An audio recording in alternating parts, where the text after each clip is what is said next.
2020 జనవరి 1వ తేదీ ముంబై రోడ్ల మీద విచిత్రమైన వ్యక్తి కనిపించాడు.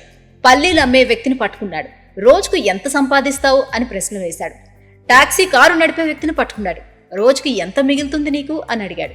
కోడిగుడ్లు అమ్మే మహిళ దగ్గరకు వెళ్ళాడు. రోజు ఎంత లాభం వస్తుందని ప్రశ్నించాడు. అతన్ని గమనించిన కొందరు వ్యక్తులు ఎవరు నువ్వు అని గట్టిగా నిలదీశారు. ఏం చేద్దామని వచ్చావని ప్రశ్నించారు. పాపం వాళ్లకు తెలియదు కదా, వచ్చిన ఆ వ్యక్తి 50,000 కోట్ల రూపాయల టర్న్ ఓవర్తో నడుస్తున్న ఐడిఎఫ్సి ఫస్ట్ బ్యాంక్ అధినేత వి వైద్యనాథన్ అని. ఈ సక్సెస్ స్టోరీని చూసే ప్రతి ఒక్కరూ వీళ్లలాగే జీవితంలో మీరు సక్సెస్ అవ్వాలని 6JVR మనస్ఫూర్తిగా కోరుకుంటోంది. South India famous astrologist and gemologist Lakshmi Ganapathirao Jamalapuram 6JVR ద్వారా ఇండియాలో అతి తక్కువ ధరకే నవరత్నాలను జాతిరత్నాలను అందిస్తున్నారు. పూర్తి డీటెయిల్స్ కోసం కింద నంబర్కి కాల్ చేయండి. చూసే వాళ్ళకి ఆయన ప్రశ్నలు పిచ్చిగా కనిపించాయి. కానీ ఆ పేదవాళ్ళు చెప్పిన జవాబుల వెనక 1,000 కోట్ల రూపాయల బిజినెస్ ఫార్ములాలు ఉన్నాయని అక్కడి వారికి తెలియదు. వైద్యనాథన్ సక్సెస్ ఫార్ములా కూడా ఇదే. కార్పొరేట్ కంపెనీలకు లోన్లు ఇస్తే బ్యాంకులు నష్టపోతాయి, కానీ అవే లోన్లు చిరు వ్యాపారులకు ఇస్తే బ్యాంకులు ఖచ్చితంగా లాభాలే ఆర్జిస్తాయి. ఐడిఎఫ్సి ఫస్ట్ బ్యాంక్ సక్సెస్ మంత్రం కూడా ఇదే. సిటీ బ్యాంకులోని చిన్న ఉద్యోగిగా పనిచేసినప్పుడే ఈ విషయం వైద్యనాథన్కు తెలుసు. 1,000 కోట్లు ఎగ్గొట్టే వారికే బ్యాంకులు అప్పులిస్తాయి. విజయ్ మాల్యా, నీరవ్ మోడీ లాంటి వాళ్ళు మనకు బిగ్ ఎగ్జాంపుల్స్.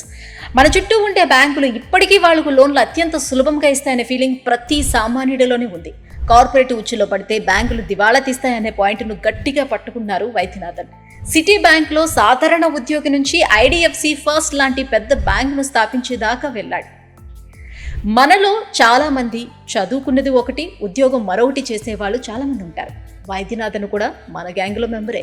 1968లో మద్రాసులోని మధ్యతరగతి కుటుంబంలో పుట్టారు. తండ్రి కేంద్ర ప్రభుత్వ ఉద్యోగి కావడంతో స్కూలింగ్ అంతా కూడా పఠాన్కోట్లోని కేంద్రీయ విద్యాలయంలో సాగింది. వైద్యనాథన్ మందలో ఒకడు కాదు, 100లో ఒకడు. చిన్నప్పటి నుంచే చురుకైన మనిషి. డిఫెన్స్లోని చేరి పైలట్ అవ్వాలనే లక్ష్యంతో చదివాడు. మంచి జరిగే ముందు చెడు జరుగుతుందని అంటారు. మన లైఫ్లో కూడా బోలెడన్ని ఎగ్జాంపుల్స్ ఉంటాయి. వైద్యనాథన్కి కూడా అదే జరిగింది. డిఫెన్స్ ఎగ్జామ్ రాసిన తర్వాత ఇంటి దగ్గర ఓ ప్రమాదం జరిగింది. ఇంటి పైకప్పు నుంచి కింద పడి వైద్యనాథన్ ఎడమ కన్నుకు గాయమైంది. ఆ గాయం వైద్యనాథన్కు ఫిట్నెస్ సమస్యగా మారింది. ఫలితం పైలట్ కావాలన్న కల నీరుగారిపోయింది. వైద్యనాథన్ కోల్పోయిన ఆ కంటి చూపే లక్షలాది మంది మనలాంటి సామాన్యులకు దారి చూపే దారిగా మారింది. పైలట్ ఛాన్స్ మిస్ అవడంతో వైద్యనాథన్ రూట్ మార్చుకున్నారు. చదువును కొనసాగించాడు. మెస్రాలోని బిర్లా ఇన్స్టిట్యూట్ ఆఫ్ టెక్నాలజీలో సీట్ దొరికింది. కానీ రైలు టికెట్కు డబ్బులు కూడా లేవు. సరిగ్గా ఇదే టైంలో తన మ్యాథమెటిక్స్ టీచర్ 500 ఆర్థిక సాయం చేశారు. 1990 రాంచీలో డిగ్రీ పూర్తి చేసిన వైద్యనాథన్ చెన్నైలోని సిటీ బ్యాంక్లోని జాబ్ కొట్టాడు. ఇక్కడే బ్యాంకింగ్ బిజినెస్ పైన పట్టు పెంచుకున్నాడు. వైద్యనాథన్ వేసే ప్రశ్నలు, తీసే డేటాలు చూసి తోటి ఉద్యోగులకు ఆశ్చర్యం వేసేది. నెలకు 5,000 జీతంతో హ్యాపీగా బతికేసే మిగతా కొలీగ్స్ వైద్యనాథన్ని పిచ్చివాడిలా చూసేవారు. కానీ కాలేజీలోనే కాదు, ఉద్యోగంలోనూ చదువుకోవచ్చు అన్నది వైద్యనాథన్కే తెలుసు. ICICI industrial credit and investment corporation of India city bank తోటి పోటీ పడుతున్నటువంటి తరుణం. సిటీ బ్యాంక్లో పనిచేసే ఉద్యోగులకు ప్రమోషన్స్తో పాటు శాలరీ ఇంక్రిమెంట్, జీతం కంటే వచ్చిన పొజిషనే వైద్యనాథన్కు ఎక్కువగా నచ్చింది. బ్యాంక్లో ఎగ్జిక్యూటివ్ డైరెక్టర్ పోస్ట్ వచ్చింది. ఈ ఛాన్స్ వైద్యనాథన్ను బ్యాంకింగ్ సెక్టార్లో తిరుగులేని వ్యక్తిగా తీర్చిదిద్దింది. వైద్యనాథన్ నిర్ణయాలు ICICI బ్యాంకును లాభాల దారి పట్టించాయి. కార్పొరేట్ కంపెనీల కంటే చిరు వ్యాపారులకు ఇచ్చే లోన్లలోనే ఎక్కువ లాభాలు ఉంటాయని కనిపెట్టాడు. ఇది వైద్యనాథన్కు మరో ప్రమోషన్ తెచ్చిపెట్టింది. ICICI Prudential bank and home loans విభాగాలకు అధిపతి అయ్యారు. ఇక్కడే వైద్యనాథన్ మరో డేరింగ్ స్టెప్ కూడా తీసుకున్నారు. బ్యాంకుల్లో లోన్లు తీసుకుని ఎగ్గొట్టే వారిలో కార్పొరేట్ కంపెనీలే ఎక్కువ. అదే చిరు వ్యాపారులు, నెల జీతగాళ్లు మాత్రం నిజాయితీగా వాయిదాలు చెల్లిస్తున్నారు. ఈ డేటాను మేనేజ్మెంట్ దృష్టికి తీసుకెళ్లారు. కార్పొరేట్ కంపెనీలకు లోన్లు తగ్గించారు. Home loans, car loans, personal loans మీద కాన్సంట్రేషన్ పెంచారు. వైద్యనాథన్ నిర్ణయాలతో మొండి బకాయిల సంఖ్య తగ్గింది. బ్యాంకు లాభాల దారి పట్టింది. దేశంలో ప్రతి గల్లీలో ICICI బ్రాంచులు వచ్చేశాయి. తప్పును ఎప్పుడైతే పసిగడతామో అప్పుడే దాన్ని 100% సరిదిద్దగలమని నిరూపించారు వైద్యనాథన్.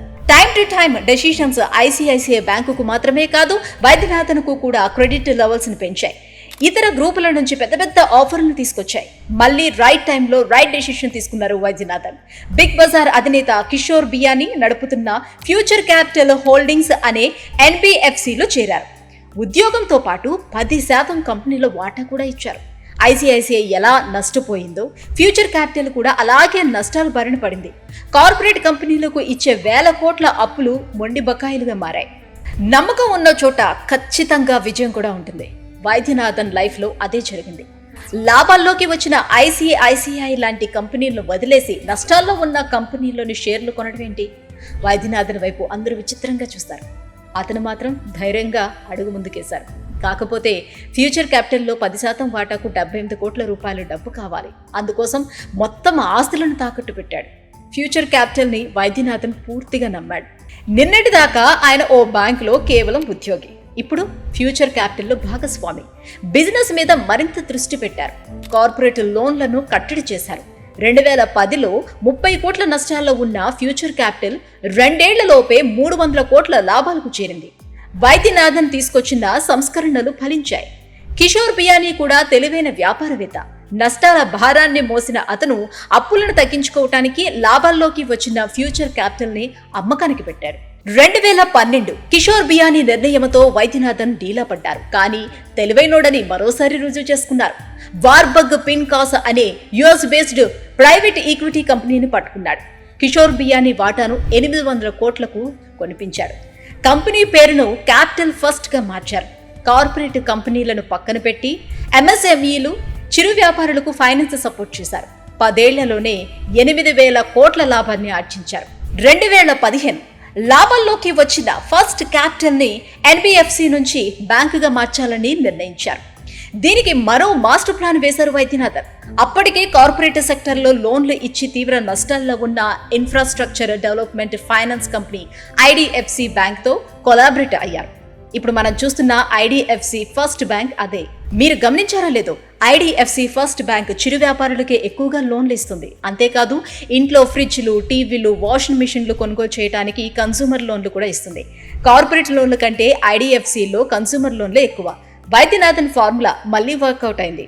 2016 నాటికి IDFC ప్రాఫిట్ అక్షరాల 16,000 కోట్లు. 2020లో వైద్యనాథన్ మొత్తం దేశం దృష్టిని తన వైపుకు తిప్పుకున్నారు. డిగ్రీ చదివేందుకు రాంచీకి వెళ్లే సమయంలో తనకు 500 రూపాయల ఆర్థిక సాయం చేసిన మ్యాథ్స్ టీచర్కు 30 లక్షలు విలువ చేసే తన బ్యాంకు షేర్లను బదులుగా ఇచ్చారు.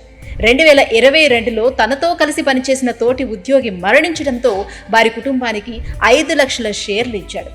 ఇదే ఏడాది మరో సంచలన నిర్ణయం తీసుకున్నాడు. తన కారు డ్రైవర్, హౌస్ కీపర్, తన పర్సనల్ ఫిట్నెస్ ట్రైనర్ కు కూడా 4 కోట్ల విలువైన 9 లక్షల షేర్లను దానంగా ఇచ్చాడు. మొత్తంగా తన వ్యక్తిగత షేర్లలో 40% దానమే చేశాడు. ఇలా షేర్ల దాతగా గుర్తింపు పొందారు వైద్యనాథన్. సామాన్యుడిని స్టడీ చేయటంలో వైద్యనాథన్ సక్సెస్ అయ్యారు. బ్యాంకుల నుంచి సామాన్యుడికి ఏం కావాలో అతని ఇంటి దగ్గరకు వెళ్లి తెలుసుకున్నాడు. పేదవాడి అవసరాలను బిజినెస్ ఫార్ములాగా మార్చి తన బ్యాంకు సిబ్బందికి పాఠాలుగా బోధించాడు. 2020లో ముంబై రోడ్ల మీద కారు డ్రైవర్ని, కోడిగుడ్లు అమ్మే మహిళను, పళ్లీలు అమ్మే వ్యక్తిని ఇంటర్వ్యూ చేశాడు. చిన్న తరహా పరిశ్రమలకు, చిరు వ్యాపారులకు అప్పులిస్తే నిజాయితీగా తిరిగి చెల్లిస్తారని నమ్మాడు. వాళ్ళు తిరిగి చెల్లించగలిగే సామర్థ్యంతో స్కీములు తయారు చేశారు. ఈ స్కీములే IDFCకి అతిపెద్ద ఆదాయ వనరులుగా మారాయి. ఇప్పుడు ఆ బ్యాంకు మొత్తం విలువను 50,000 కోట్లకు చేర్చాయి. వైద్యనాథన్ నుంచి నేర్చుకోవాల్సింది ఒక్కటే, కస్టమర్కు అందుబాటులో ఉండే ప్రోడక్ట్స్ను తీసుకొస్తే వాటికి ఆదరణ కూడా ఎక్కువగానే ఉంటుంది. భారత్ లాంటి అభివృద్ధి చెందుతున్న దేశాల్లో 1,000 కోట్ల వ్యాపారం చేసే వాళ్ళ సంఖ్య 1000 లోపే ఉంటుంది. కానీ లక్షల రూపాయల లోపు వ్యాపారం చేసే వాళ్ళ సంఖ్య కోట్లలో ఉంటుంది. ఇదే వైద్యనాథన్ కనిపెట్టిన ఫైనాన్స్ ఫార్ములా. అంతేకాదు, సంపాదించిన దాంట్లో కొంత సమాజానికి పంచిపెట్టాలనే మంచి క్వాలిటీని కూడా మనం నేర్చుకోవాల్సిందే. మరి మీరేమంటారు? మీ కామెంట్ని కామెంట్ బాక్స్ రూపంలో మాకు తెలియజేయండి.